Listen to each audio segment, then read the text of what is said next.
Hey guys, in today's video I'm gonna be talking about the EOS R5 and why I've gotten it. I know this video is almost 2 years late since the release of the EOS R5 back in 2020, but I do hope this video will help you guys out, especially those who are on the fence deciding on whether to get this camera or not. I was previously using the EOS R as my main camera, and don't get me wrong, this is a very good camera. So some of you guys out there might ask, why would I even want to upgrade, right? To me, there are some limitations of this camera. So a little backstory. Back in early 2019, that's where I got this camera. Pretty much as soon as it got into the market. So back then I was shooting primarily landscape and some portrait shooting as well. I was doing little to no videos. So if you have been watching my channel, you would know that I've recently gotten more serious into my videography. I really love and still love using my EOS R, but there are some drawbacks, right? So for photography specifically, the autofocus is a little bit hit or miss in my opinion. There are some occasions where it will completely miss the subject and it will bite onto the background, and it also does not have IBIS, which caused me to have some shots where, especially in the low light situations, it's a little bit softer than I want it to be. And when it comes to video, I never knew that I'll be so affected by the EOS R crop factor, the 1.7 times crop factor that it has when shooting in 4K, until I started getting into videography. So if you guys do not know what I'm talking about, basically with the 1.7 times crop, with a 55mm lens on the EOS R, you are effectively shooting with a 85mm lens.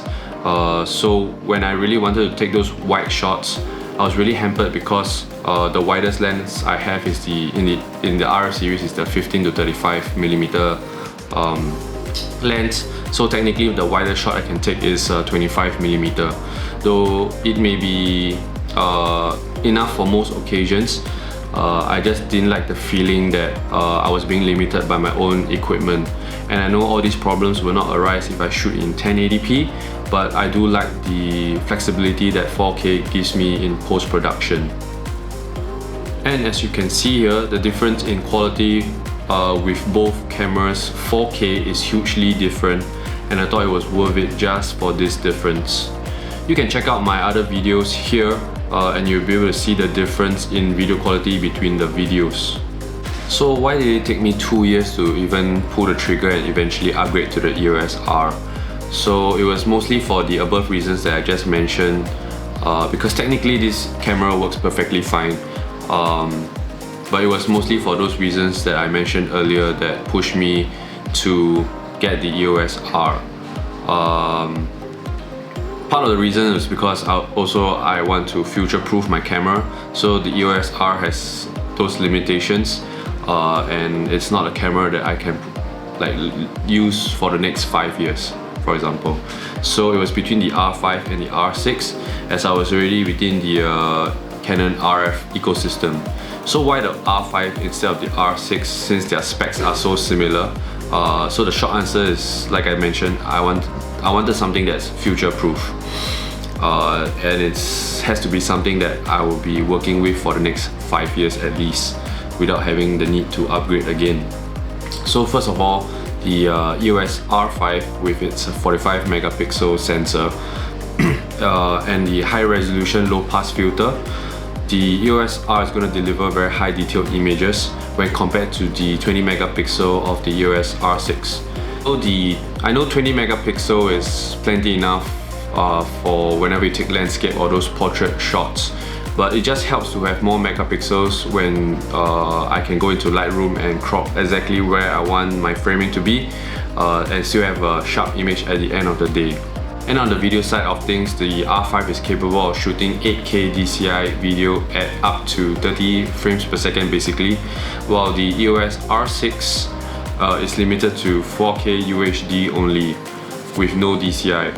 The EOS R5 uses the full sensor width to oversample the video, while the EOS R6 uses a small 1.07 times crop to be able to shoot 4K UHD. And last but not least, the R5 is able to shoot 120 frames per second in 4K, which was actually a very huge pull factor for me.